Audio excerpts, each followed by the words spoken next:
Olá, queridos amigos do canal Rosângela, serva do Senhor. Graças a Deus estamos aqui, pela graça de Deus, pelas misericórdias de Deus que se renovam a cada manhã, pelo poder de Deus. Louvado seja Deus por iniciar mais uma semana, por estar iniciando mais um trimestre, o segundo trimestre de 2022, que corresponde aos meses de abril, maio e junho. E a lição desse trimestre tem como tema geral, aqui nós podemos perceber, Gênesis, não é isso? Nós vamos estudar nesse trimestre acerca do livro de Gênesis. Que Deus seja louvado, lembrando a você mais uma vez que a nossa lição é com comentário da profetisa Ellen White. Então, nós vamos agora, nesse momento, abrir, estudar a primeira lição do trimestre, que tem como título A Criação. Então, vamos orar para que Deus possa ungir a nossa mente, o nosso coração, para o estudo da lição. Bendito e poderoso Deus, louvado seja o teu nome, magnificado, exaltado seja o teu santo e maravilhoso nome. Abençoa cada um de nós que vamos estudar essa lição, para que o Senhor possa realmente nos conceder o Espírito Santo, sabedoria do alto, para entendermos e crescermos cada dia na graça e no conhecimento do Senhor e Salvador Jesus Cristo. Nos dá o teu Espírito Santo, nós te oramos em nome de Jesus. Amém.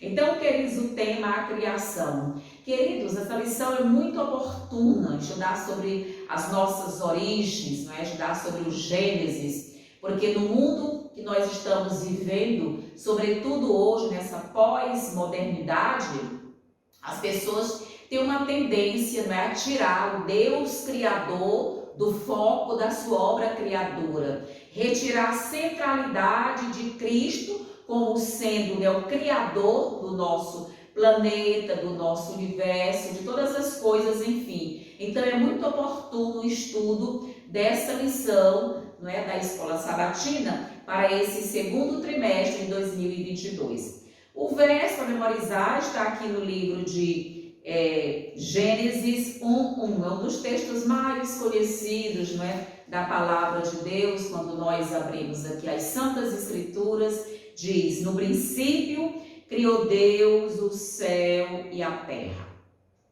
Isso, Deus aqui, não é? Ou seja, a centralidade não é para as coisas que foram criadas, mas a centralidade do livro é para quem desses primeiros 11 capítulos do livro de Gênesis, para quem criou, ao modo como Deus criou todas as coisas. E nós sabemos que hoje a ciência, não é, o evolucionismo, o Big Bang, as teorias evolucionistas, todas querem realmente tirar, não é, o Criador, não é, desse foco, do Deus Criador desse foco. Vamos aqui entender algo que o articulista, que é autor da lição, escreveu. Ele diz: o livro de Gênesis, e portanto toda a Bíblia, começa com os atos divinos da criação. Assim que a Bíblia inicia, ela traz, ela corrobora, não é isso? Como realmente Deus criou todas as coisas. Esse é o objetivo das Santas Escrituras. Não é provar a existência de Deus. Não existe um intento aqui, um intuito, um objetivo para provar a existência de Deus, mas para dizer que Deus é o autor, não é, da sua obra criadora.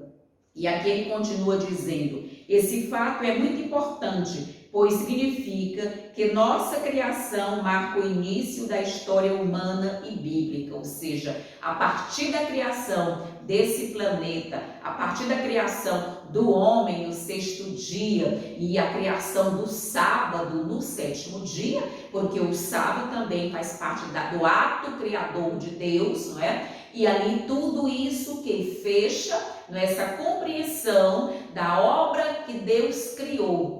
Deus como criador desse planeta, não é? Onde nós realmente habitamos. Isso também indica que o relato da criação contido em Gênesis tem a mesma veracidade histórica de outros eventos da história humana e bíblica. Claro, queridos, nós acreditamos que essa criação é feita por quem? Por Deus. Nós, adventistas do sétimo dia, somos o movimento criacionista de maior pujança desse planeta, né? Nós somos um movimento criacionista que envolve milhões e milhões de pessoas, cerca de 22 milhões de pessoas que fazem parte desse movimento criacionista, né? Da Igreja Adventista do sétimo dia. Deus seja louvado. Nesta semana nós vamos entender melhor, né, o profundo significado do sábado e refletir sobre o ato divino, né, de criar o ser humano à sua imagem, a partir do pó da terra. É muito mais fácil, né, para os, digamos assim, evolucionistas acreditar que nós viemos de uma larva, né, digamos assim, de algo disforme, para realmente ir evoluindo até depois se tornar em um macaco e depois então só apresentar o Homo sapiens. Queridos, em nome de Jesus, nós estamos aqui para discutir a veracidade das Santas Escrituras, para acreditar no Deus Criador dos céus e da terra e de tudo o que há nesse planeta. Portanto, queridos, esses 11 primeiros capítulos, né, aqui do livro de Gênesis são tidos pela maioria das pessoas como um mito. As pessoas acreditam que a corrupção do gênero humano, né, aqui como as coisas acontecem durante o dilúvio, como as coisas acontecem aqui na genealogia de Noé, como ela é descrita aqui, até a Torre de Babel, onde nós sabemos, onde houve aquela iniciativa do ser humano de querer adentrar os céus, atingir o topo dos céus, para não mais morrer mediante águas e dilúvio, que todas essas narrativas aqui são chamadas de mitos pelos estudiosos da ciência antiga, da ciência moderna e da ciência pós-moderna. Mas nós estamos aqui para dizer que nós acreditamos piamente na veracidade desses 11 primeiros capítulos do livro de Gênesis, nessa veracidade, nessa literalidade, e é uma história contada por Moisés, não é? Ungido pelo Espírito Santo de Deus. Aqui na parte de domingo nós temos o Deus da criação. Qual é a relação humana, não é isso? Ao Deus da criação. Qual é essa reação, não é isso, queridos? Humana. Por quê? Porque muitas vezes, queridos, as pessoas, nós precisamos servir a Deus com alegria, amar a Deus com alegria. Essa deve ser a reação humana a essa vontade de Deus. Precisamos compreender quem criou, não é? Quem criou? Por que é que Deus realmente, o livro ele proporciona essa compreensão? Deus está, não é, na primeira frase do relato da criação em Gênesis 1. Na tradução nós lemos, no princípio, não é, Deus, ou seja, no princípio Deus criou o céu e a terra e tudo. A nossa compreensão é de quê? De entendermos essa veracidade. O livro de Gênesis, não é, enfatiza que Deus realmente é quem criou todas essas coisas, não é? Assim o texto da criação começa dando ênfase a Deus, ou seja, o seu autor, quem realmente criou todas essas coisas. A estrutura da Bíblia, ela é extremamente o quê? Inspirada por Deus, porque inicia com o Gênesis, ou seja, com as origens, e diz quem é esse autor, não é? Realmente aqui. O livro de Gênesis inicia por duas apresentações diferentes de Deus. O primeiro relato da criação, que nós vemos aqui em Gênesis 1 tal, apresenta como ou seja, infinitamente distante do ser humano, né? O Deus, não é? O Deus transcendente, que é o Elohim, não é? Ou seja, Deus criou do nada, bará, não é? O verbo aqui que se usa é o bará, ou seja, Deus é aquele que cria a partir do nada. Nenhum ser humano tem essa capacidade e competência de criar a partir do nada. O homem sempre cria a partir da matéria já pré-existente. Deus não. Deus cria a partir do seu poder criativo, do seu poder criador, da sua palavra, não é isso? Do seu poder. E aqui nós vemos que esse nome Elohim denota o quê? Predominância, né? Preeminência, força, e o uso da forma plural expressa o quê? A ideia da majestade, o que? Da transcendência. O segundo relato da criação, que nós podemos ver, representa Deus como próximo e pessoal, o Deus Yahvé, né? Que é o YHWH, cujo nome para muitos indica o quê? Proximidade e relacionamento. Portanto, existe um apelo aqui implícito para o que? Adorarmos a Deus, estarmos cientes de sua grandeza e de seu poder infinitos, ou seja, estar sempre aqui buscando em primeiro lugar essa compreensão e ao mesmo tempo reconhecermos nossa dependência dele, pois ele nos criou e nos fez. E aqui nos é orientado a ter o quê? Temor e reverência devem acompanhar a alegria e a certeza da familiaridade com Deus, não é? Bem como do perdão e do amor divinos. Queridos, conhecer Jesus é tudo. Ter relacionamento com Jesus consiste a essência da nossa vida cristã. Acreditar realmente no poder criador de Cristo, não é isso? E mantermos esse relacionamento. Aqui, irmão White vai comentar algo assim muito interessante. Nós vamos aqui ver o que o Espírito de Profecia corrobora no contexto a ratificar essa criação pelo nosso Deus Todo-Poderoso. Ela vai dizer: somente na palavra de Deus encontramos um autêntico relato da criação. Só na palavra de Deus. Não é Darwin, não é? Que realmente traz a teoria do evolucionismo, não é a ciência, não são os evolucionistas, mas a palavra de Deus é quem produz a melhor narrativa, esse relato pleno, não é isso? De realmente de significado. Só nessa palavra podemos encontrar a história de nossa raça. E nesse relato, né, no livre de preconceito e de orgulhos humanos, nela mantemos santa comunhão com os patriarcas e profetas e ouvimos a voz do Eterno ao falar o que aos homens. Nela vemos a majestade do céu ao humilhar-se para tornar-se nosso substituto e garantir o que?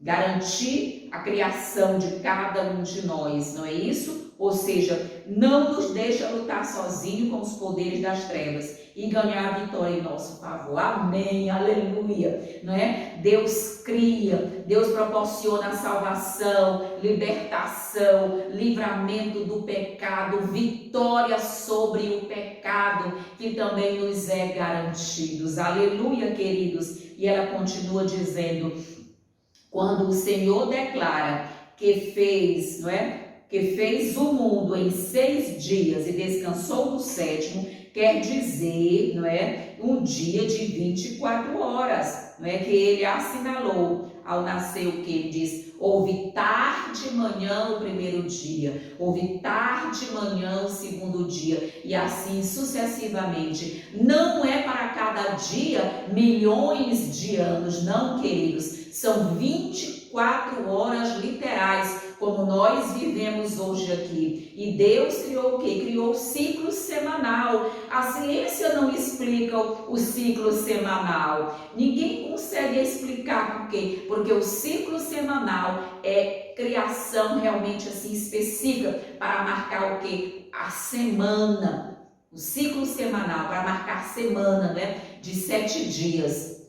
E nós vamos aqui compreender algo interessante, quando ela vai justamente dizer: na criação do ser humano, não é? Manifestou-se a atuação de um Deus pessoal, ou seja, quando Deus no 6º dia vai realmente então criar o homem, há uma proximidade não é isso? Entre o Criador e a criatura, quando Deus ali tece aquele boneco, arquiteta aquele boneco de areia, não é, de terra, porque por isso nós somos terráqueos ou terrenos ou terrestres, porque nós fomos criados mesmo do pó da terra. Por isso nosso corpo tem vários minerais, não é isso que contém no pó da terra. E aqui nós vamos compreender tudo isso.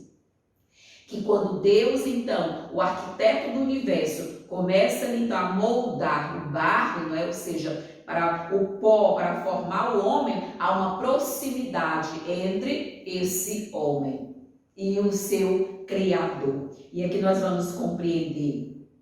Deus, quando Deus fez o homem à sua imagem, a forma humana era perfeita em toda a sua composição, mas não tinha o que? Não tinha vida.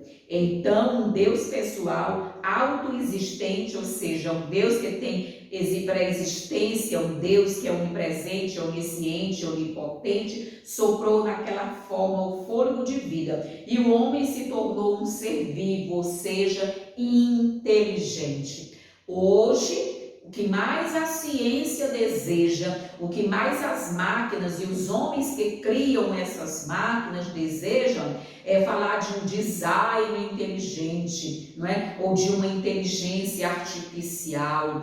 E aí nós vemos que tem muitos e muitos enganos nesse contexto, não é? Ou seja, computadores quânticos, que nós sabemos do que eles são capazes, mas a existência humana, a criação da inteligência humana, o fôlego de vida, quem realmente colocou no homem foi Deus. Não é isso, queridos? Deus é quem fez o homem se tornar uma alma vivente. Nós não temos uma alma, nós somos uma alma vivente e somos racionais, porque recebemos de Deus o que? Essa racionalidade.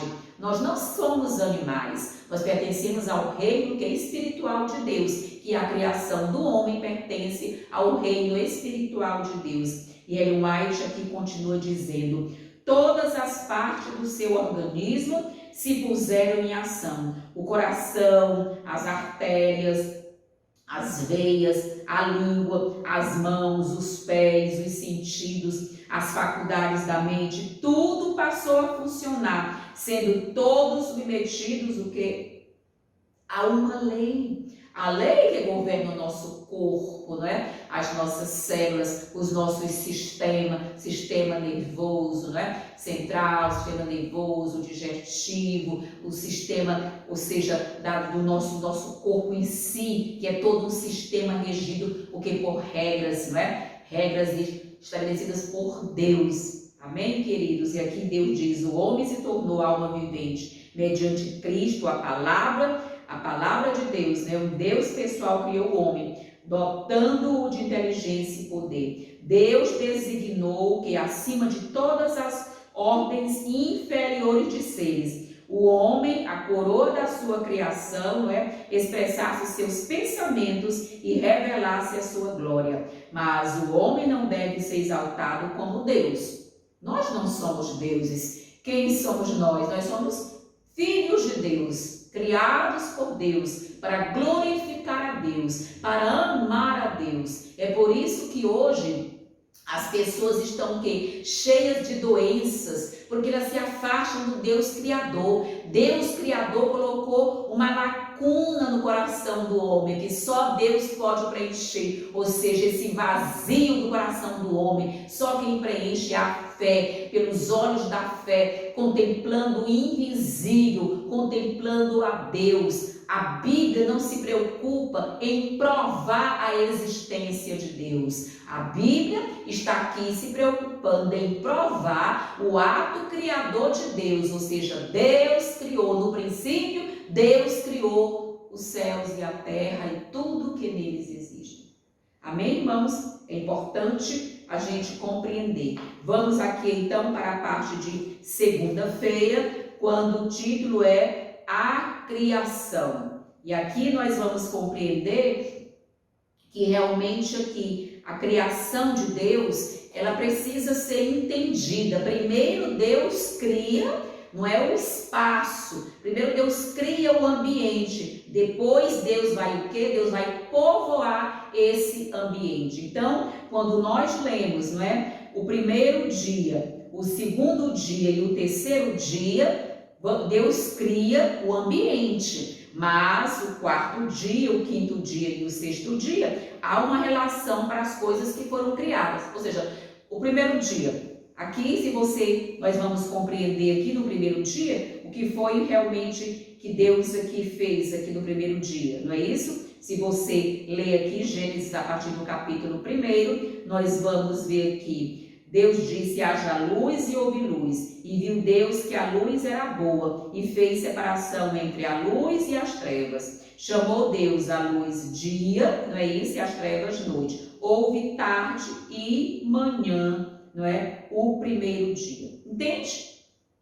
Houve tarde e manhã o primeiro dia. Aqui é um dia literal de 24 horas. Aqui Deus criou. Mas quando Deus criou o que? Ele diz: haja luz e houve luz. E aí ele diz o que? Fez separação Deus entre o dia, né? O dia e as trevas, ou seja, o dia e a noite. E aí, quando você vai realmente compreender aqui, primeiro dia, e disse Deus: haja firmamento, não é isso? Haja firmamento no meio das águas, e separação entre águas e águas. Aqui é o segundo dia. Aqui nós sabemos que nesse segundo dia há muita controvérsia. Porque Deus aqui realmente, nesse segundo dia, como é que Deus termina aqui realmente a sua obra criadora aqui do primeiro dia? Haja luz e houve luz. E viu Deus que a luz era boa e fez separação entre a luz e as trevas.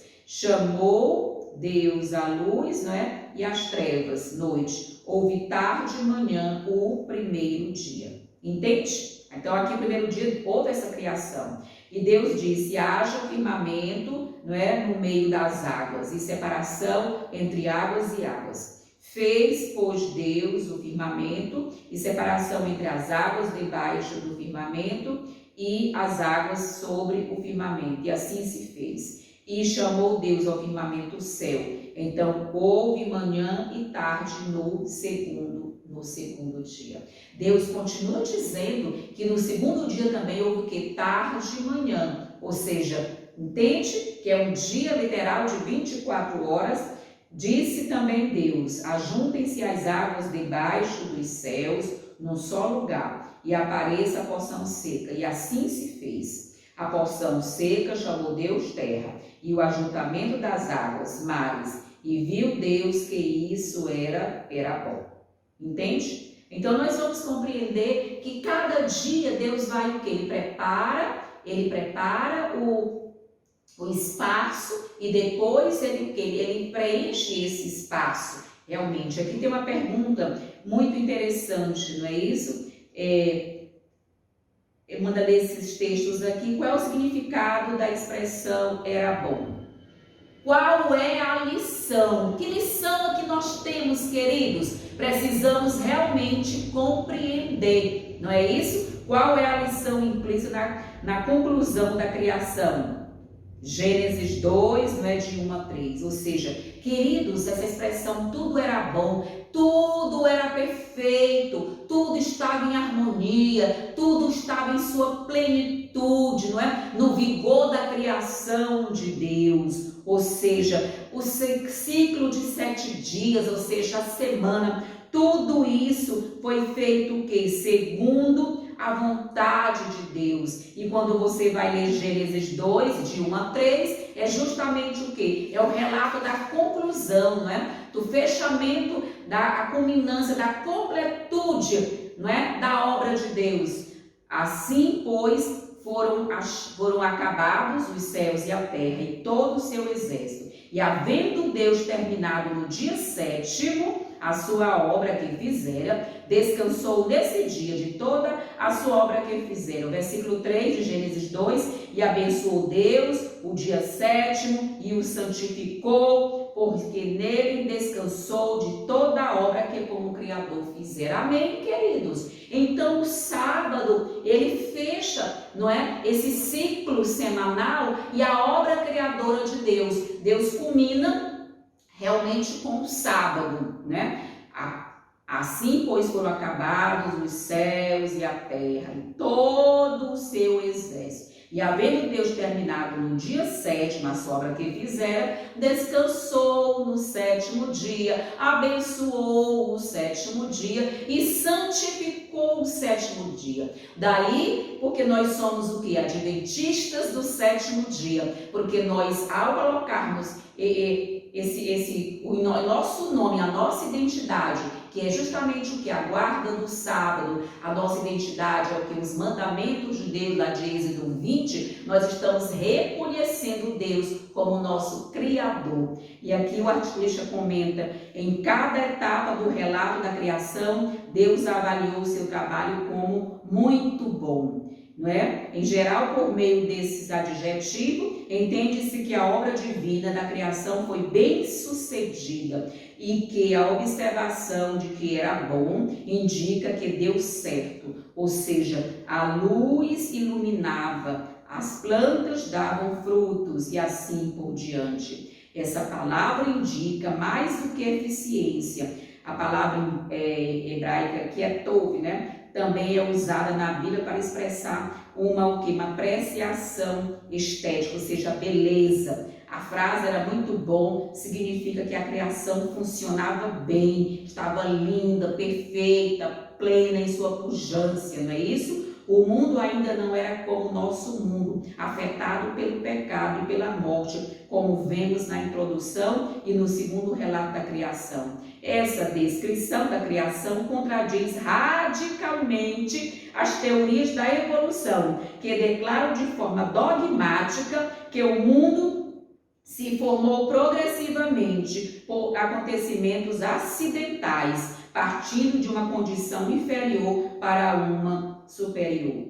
O autor bíblico afirma que Deus intencional e repentinamente criou o mundo. Não houve casualidade, nem incerteza. O mundo não surgiu por si mesmo, mas apenas o quê? Pelo ato criador de Deus. Amém. Deus criou o mundo de maneira intencional. Era propósito de Deus, vontade de Deus, desígnio de Deus, realmente que o nosso planeta, que o nosso mundo aqui fosse criado. Não é isso, querido? E às vezes o que a gente tem visto aí é o quê? É que as pessoas querem tirar, não é, o ato do Deus Criador. E nós estamos aqui para dizer que nós acreditamos realmente no Deus Criador.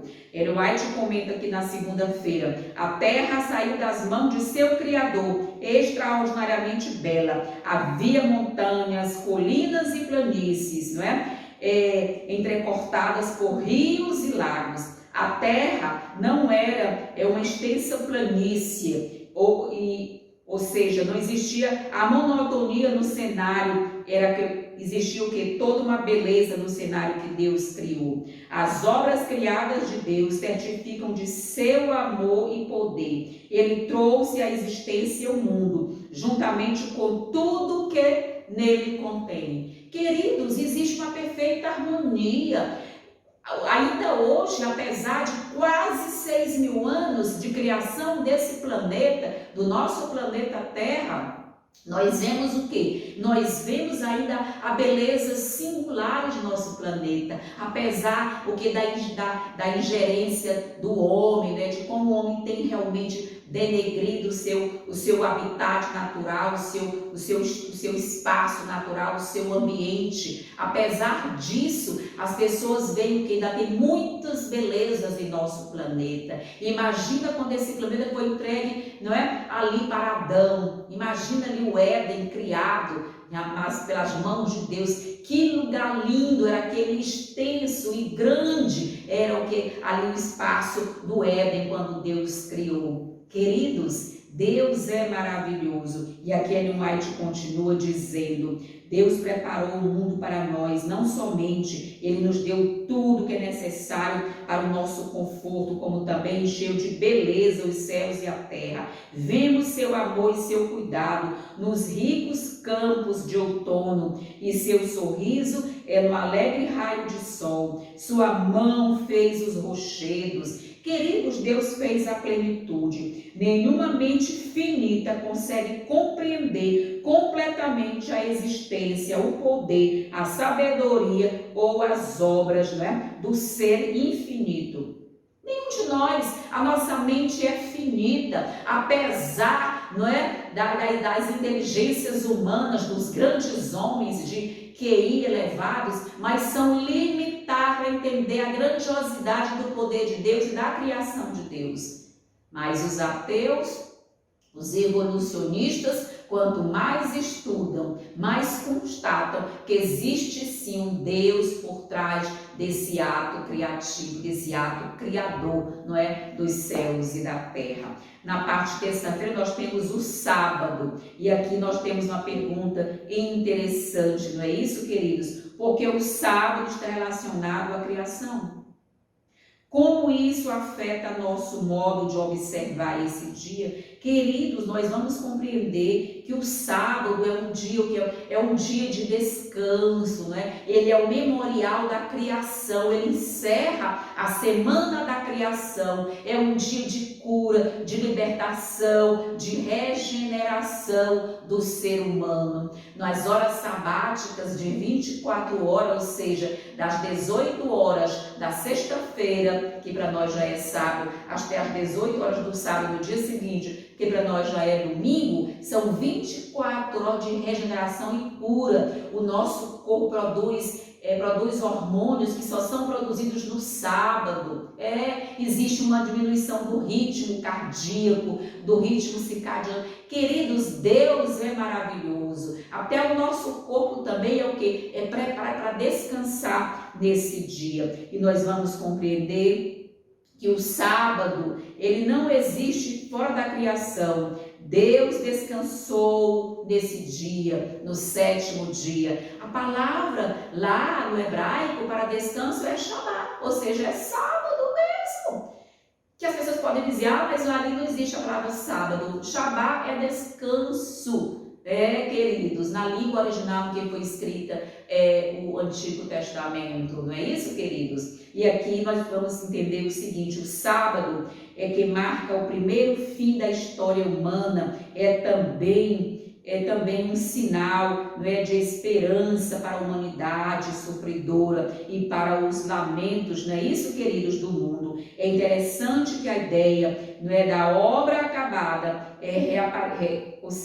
reaparece no fim da construção desse santuário, não é isso? Ou seja, ao terminar ali de criar o homem, Deus então inaugura o primeiro sábado, ali um momento de alegria, um momento de conversação com o par bonito, com o homem, com a mulher que foram criados ali no sexto dia, não é isso? E nós vimos ali no sétimo dia o descanso, Deus ali com Adão no Éden conversando, mostrando a beleza da sua obra criadora, queridos, ali entretendo o que? Relacionamento, amizade, amor, e Adão começa então a compreender, e Deus ali com aquele relacionamento de amor e de carinho. Por causa da esperança simbolizada no sábado, Jesus escolheu esse dia como mais apropriado para curar os enfermos. Se você vai para o Novo Testamento, muitas e muitas vezes Jesus curou no sábado, porque o sábado é dia de cura física, ou seja, das enfermidades, mas sobretudo cura espiritual, ou seja, dia de salvação, de libertação do pecado. Glória a Deus, porque Deus é maravilhoso, não é isso? Ou seja, Jesus trabalhou ali para minimizar, trabalhou o tempo todo para curar as pessoas. E aqui nós vamos compreender o que Ellen White realmente comenta aqui na parte de terça-feira, para que nós possamos ver como ela acrescenta aqui algo assim fabuloso, não é isso? Aqui na parte de terça-feira ela vai justamente dizer isso. Vejamos aqui. Ao separar assim o sábado, Deus deu ao mundo um memorial, ou seja, um dia para que o homem tivesse o quê? Um relacionamento. Esse memorial nos reporta para a criação, para a semana da criação, quando Deus institui ali o santo sábado, o santo dia para ele ser adorado, para que nós possamos ter o quê? Relacionamento mais íntimo com Deus. Deus deu ao mundo, ele não separou um dia qualquer, não é? Mas um dia especial, ou seja, o 7º dia da semana. E ao observar o sábado, mostramos que reconhecemos a Deus como Deus vivo, como Deus criador dos céus e da terra. Toda vez que o movimento adventista aos sábados para ir à igreja aos sábados, abrir as igrejas aos sábados, cantar louvores a Deus, nós estamos declarando perante todo esse planeta e perante todo o universo celestial que nós acreditamos no ato criador de Deus lá na primeira semana da criação. É o memorial que nós temos, não é isso, queridos? É o memorial da criação que nos remete à semana da criação. Não há nada no sábado que o restringia, não é? Que o restringe a qualquer grupo de pessoas. Foi dado para a humanidade. O sábado foi dado para toda a humanidade, como um sinal entre Deus e o homem, como um sinal de relacionamento, sinal de amor. O Senhor fica bem perto do seu povo no dia em que ele abençoou, no dia em que ele santificou. Os céus proclamam a glória de Deus e o firmamento anuncia as obras de suas mãos. Um dia discursa outro dia e uma noite revela conhecimento a outra noite. Salmos, você sabe, não é isso? É 19:2. O sábado é o memorial de Deus, apontando ao ser humano criador, que fez o mundo e todas as coisas que nele há. É por isso, queridos, que nós somos o maior movimento criacionista desse planeta. Nós quem? Os adventistas do 7º dia, porque ao reverenciar o sábado, ao adorar a Deus ao sábado, nós estamos realmente o quê? Dizendo em plenos pulmões que nós acreditamos no Deus Criador dos céus e da terra e que o sábado é a assinatura, ou seja, a digital de Deus ao criar, não é? A semana com todo as suas belezas que Deus criou. Então Deus fecha a sua criação com o sábado, que é a assinatura do Deus Todo-Poderoso. A importância do sábado como memorial da criação consiste em manter sempre presente o verdadeiro motivo, não é, de se render culto a Deus, porque Ele é o Criador e nós as suas criaturas. Deus é o Criador. Aqui nós estamos falando que Deus, Ele é o Criador. Portanto, querido, nós vamos aqui agora compreender essas questões. Deus é o Criador de todas as coisas. Esse importante fato jamais poderá se tornar obsoleto e jamais deverá ser esquecido. Nós temos que ter essa lembrança do Deus, nosso Deus Criador. Então aqui, queridos, nós estamos vendo que o sábado, ele realmente é um sinal que marca o quê? O povo de Deus, o relacionamento entre Deus e o seu povo. Nós temos que compreender Deus em vários momentos aqui nas Santas Escrituras, seja no Antigo Testamento, seja no Novo Testamento, Deus faz referência ao sábado. Quando você vai para Êxodo aqui, nós vamos aqui ver a lei de Deus, Êxodo capítulo 20. Aqui nós temos, queridos, que compreender, olha como Deus fala aqui do sábado. Êxodo capítulo 20, nós temos os 10 mandamentos de Deus. Deus escreveu com o seu dedo 10 mandamentos, ou seja, que é a estrutura do caráter de Deus. Quando nós obedecemos os 10 mandamentos pela fé, não obrigados, mas por amor a Deus, por reverência a Deus, né? Por gratidão a Deus, por reconhecimento do seu ato criador, nós rendemos o quê? Obediência a Deus por amor, pela fé. E olha como é que Deus fala aqui no quarto mandamento. Êxodo, está escrito em Êxodo 20, do versículo 8 até o versículo 11. Você tem lá o quarto mandamento. Lembra-te do dia de sábado para o santificar. Por que Deus iniciou aqui no versículo 8? Lembra-te do dia de sábado para o santificar. Porque seria um mandamento esquecido. O mandamento esquecido é o sábado. É um mandamento esquecido de toda a humanidade. Por quê? Porque as pessoas acham que o sábado, hoje em dia, o domingo, está no lugar do sábado. Que alguém, que sistema mudou esse dia? O sistema da igreja, não é, romana, o papado foi quem mudou o sábado para o domingo. E quando essa mudança do sábado para o domingo, o que a Igreja Católica está dizendo? Que ela tem autoridade, não é, para mudar as Santas Escrituras, inclusive mudar a lei de Deus. Então, queridos, aqui diz, mas o sétimo, ele vai colocar, 6 dias trabalharás e farás toda a tua obra, mas o sétimo dia é o quê? É o sábado do Senhor teu Deus. O sétimo dia é o sábado do Senhor teu Deus. Então, nenhuma obra farás. Queridos, em nome de Jesus, o sábado está intrinsecamente relacionado à criação, né? A primeira semana da criação de Deus. Aqui na parte de quarta-feira nós temos a criação da humanidade. E aí nós vamos ver qual é a conexão entre as duas versões diferentes da criação da humanidade. Ou seja, Deus cria o ser humano, a sua imagem, a sua semelhança, né? Tanto no aspecto físico quanto espiritualmente falando. Então nós temos que compreender que são o quê? A dimensão física e espiritual, elas estão o quê? Estão intimamente relacionadas.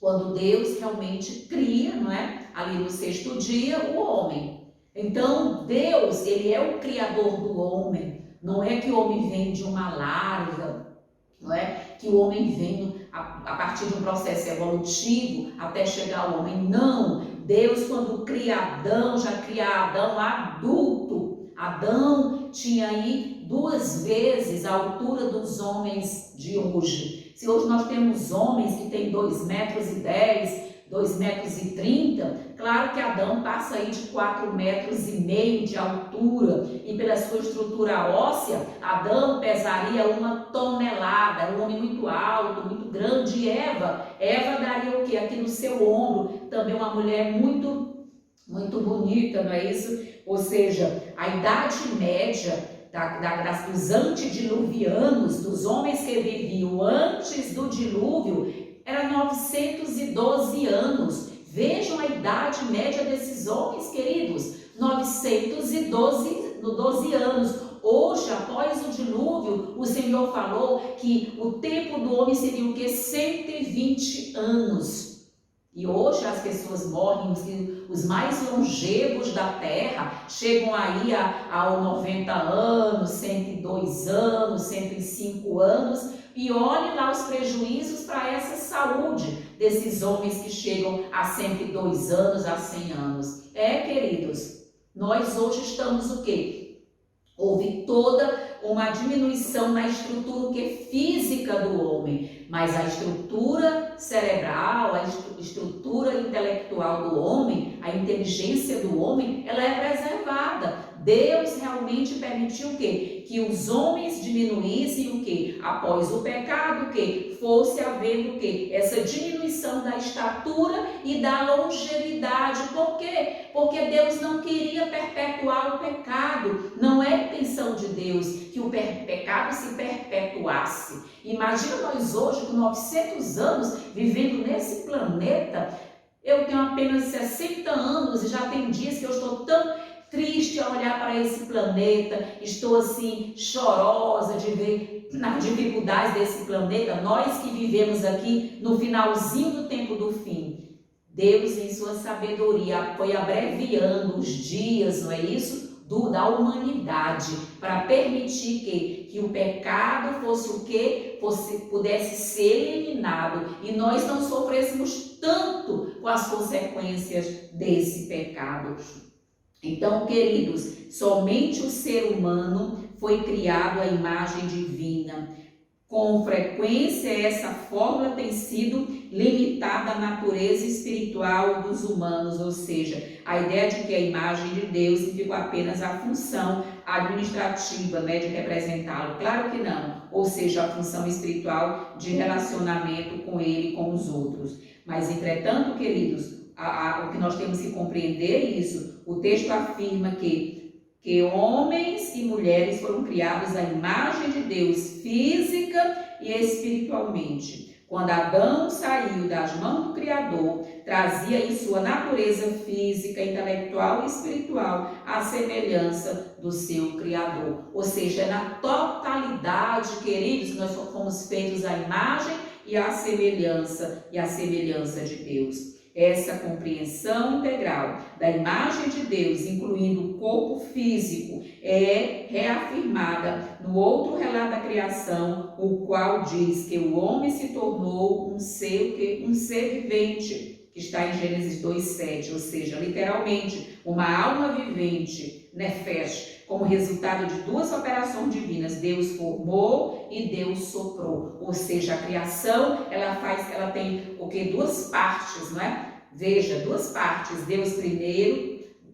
o arquiteto, não é? Do universo, ali molda pelo pó da terra Adão. E depois ele sopra, ou seja, ele confere vida. Então veja que esse ato criador tem dois momentos distintos. Então nós podemos compreender o seguinte: o fôlego muitas vezes se refere à dimensão espiritual, mas também está ligada estreitamente à capacidade biológica de respirar, não é? Ou seja, a parte do homem formada do pó da terra. É o fôlego de vida, isto é, o fôlego espiritual e a vida física. Então, foi Deus quem deu as duas. Quando Deus sopra, não é, nas narinas do boneco, ali inerte, não é, aquele boneco feito do pó da terra, ali Deus está aqui soprando a parte espiritual, a vida, a alma vivente. Deus fez muitas, não é? Deus fez mais tarde uma terceira operação, dessa vez para criar a mulher, ou seja, a partir do corpo de Adão, quando Deus permite que Adão durma e de uma de suas costelas, ele então construa a bela Eva, a obra-prima também da criação. Por quê? Porque ali Deus realmente faz uma forma de enfatizar que ela é da mesma natureza do homem, ou seja, ela é igual ao homem, da mesma natureza do homem, só que mais aperfeiçoada em sua beleza. Deus, o arquiteto do universo, teve mais trabalho de elaborar Eva, né, para dar beleza à mulher, não é, sensualidade à mulher, ou seja, essa parte, não é? Ou seja, esse diferencial que nós mulheres temos. Então, queridos, em nome de Jesus, vamos ver o que Ellen White acrescenta aqui, para que a gente possa realmente entender algo assim maravilhoso, não é? Muitas vezes as pessoas querem tirar, não é, o poder criador de Deus, mas nós estamos para realmente defender. E aqui diz: os propósitos do Salvador, ou seja, do Senhor, não são os mesmos que os nossos. Não foi, não é isso? Não foi, vou ler aqui, vou voltar um pouquinho para ler um texto mais. O Senhor criou o ser humano do pó da terra. Deus tornou Adão participante de sua vida, de sua natureza. Foi soprado nele o fôlego do Todo-Poderoso e ele se tornou a alma vivente. Adão era perfeito em forma, forte, belo, puro, portador, não é, da imagem de seu Criador. O ser humano surgiu das mãos do Criador, perfeito em estatura, em estrutura e belo em forma. O fato de ele ter resistido por 6.000 anos o constante crescimento dos fardos da doença e do crime é prova suficiente do poder e da resistência com que foi criado no princípio. É isso. Imagina se Deus não cria Adão aos 4 metros e meio de altura, 1 tonelada, como é que nós estaríamos hoje? Hoje nós já somos os pigmeus, ou seja, nós estamos vivendo aqui a última geração desse planeta, já temos o que? Baixa estatura, fracos. Imagina, queridos, a mente de Adão era tão pujante que Adão, aos 500 anos de idade, Adão lembrou tudo que tinha, todos os animais que ele havia dado nome lá no início da criação de Deus. Amém. Adão tinha uma mente privilegiada. Você acha que Einstein, você pensa que Einstein tem uma mente privilegiada? Nada, que esses homens dos nossos dias, esses cientistas, esses homens de mente muito privilegiada em nossos dias, perto de Adão eram o que? Pigmeus. Seriam ignorantes perto de Adão em sua pujança intelectual. E aqui nós vamos compreender justamente isso, né? Esse Adão foi coroado como rei do Éden, foi-lhe dado domínio, não é? Sobre todas essas questões que nós vimos aqui, não é isso? Às vezes a gente não entende como é que, por que Deus, não é? Agora Deus deu Deus trabalha com Adão e Deus dá o que para ele? Essa pujança intelectual, como ele realmente cresceu, como ele realmente é esse homem que representa o que? O poder criador de Deus. E aqui diz, foi dado a ele, não é isso? Esse domínio sobre esse planeta, para que ele, em sua inteligência, por isso que ele deu nome aos animais. Quem deu nome aos animais foi o próprio Adão, e depois de 500 anos ele lembrava cada nome direitinho. E aqui foi lhe dado, o Senhor abençoou Adão e Eva com inteligência que não havia o que? Dado à criação animal. Os animais são sempre o que? Animais irracionais. O ser humano foi o ato que coroou a criação de Deus, feito à imagem de Deus e destinado a ser semelhante a Deus. O ser humano é muito precioso para Deus, pois foi formado segundo a sua imagem. Nós somos o objeto de desejo de Deus. Deus nos ama porque nós somos o quê? Criaturas dele, feito à sua imagem e à sua semelhança. Quando saiu das mãos do Criador, Adão era de grande estatura e de bela simetria. Tinha mais de 2 vezes a altura dos homens aqui, não é, queridos? Suas feições eram perfeitas e belas. A pele de seu rosto não era branca nem pálida, mas rosada, irradiando uma tonalidade saudável. Eva não era tão alta quanto Adão. Sua cabeça ficava aqui acima dos seus ombros. E ela também era sublime, de perfeita simetria e muito bela. Criados para ser a imagem e glória de Deus, Adão e Eva tinham obtido prerrogativas que os faziam o quê? Bem dignos de seu alto destino. É isso, queridos, para realmente estarem aqui a imagem e a semelhança do nosso Deus Todo-Poderoso. Aqui na parte de quinta-feira, o dever da humanidade. Ou seja, o que é, qual é o dever da humanidade? Não é que diz, qual é o dever, não é isso, do homem para com a criação?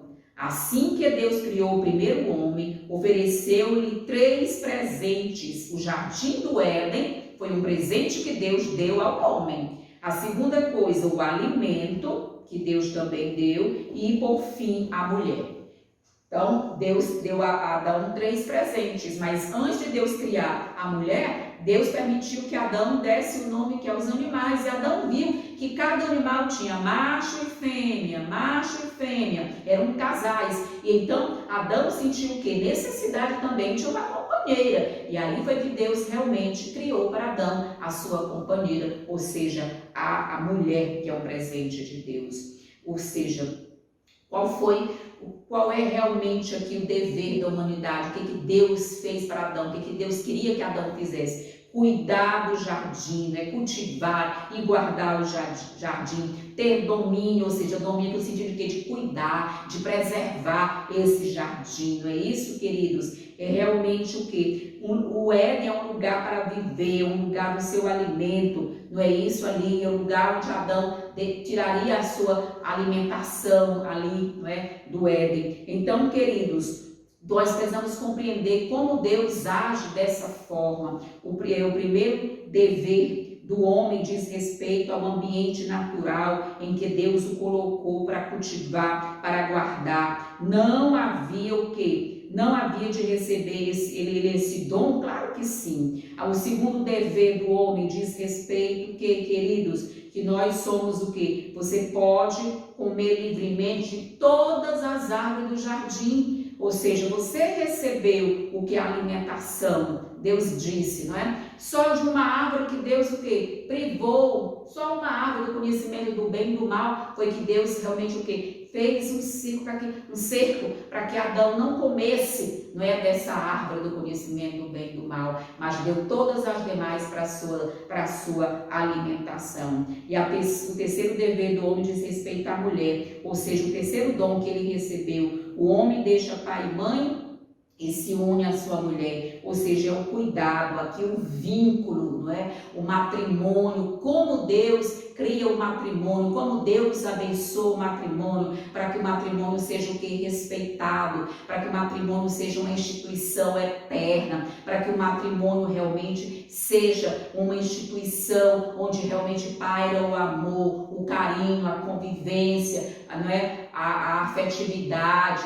o respeito, é isso que Deus quer, não é? Que a humanidade pudesse o quê? Ter seus filhos no laço sagrado do matrimônio, para que houvesse esse respeito e a perpetuação, não é, da vida, ou seja, dos seres humanos. O que Ellen White comenta aqui na parte de quinta-feira, nós vamos ver algo aqui bastante interessante, quando ela vai justamente dizer aqui, na parte de quinta-feira, ela vai dizer: os propósitos do Senhor não são os mesmos que os nossos. Ela vai dizer, Deus proporcionou ocupação para Adão e Eva, ou seja, cuidar do Éden, foi a escola, né, de nossos primeiros pais. E Deus era o que? Seu instrutor. Eles aprenderam a lavrar e a cuidar da terra, não é? O Senhor, aquilo que o Senhor havia plantado. Não considerava o trabalho algo que degradante, era gostoso trabalhar ali na agricultura, não é? Ou seja, Deus deu para o homem o que? Um lar edênico. Nós hoje moramos em cidades, mas logo teremos o quê? Que voltar para o nosso o quê? Lar edênico, ou seja, ir para o campo, cultivar a terra. Deus precisa aperfeiçoar o caráter de seu povo, e essa perfeição do caráter cristão só vai ser feito o quê? Mediante a contemplação da natureza, das obras de Deus e o cultivo. Cultivar a paciência do dia a dia, o solo, aprender a trabalhar com a terra.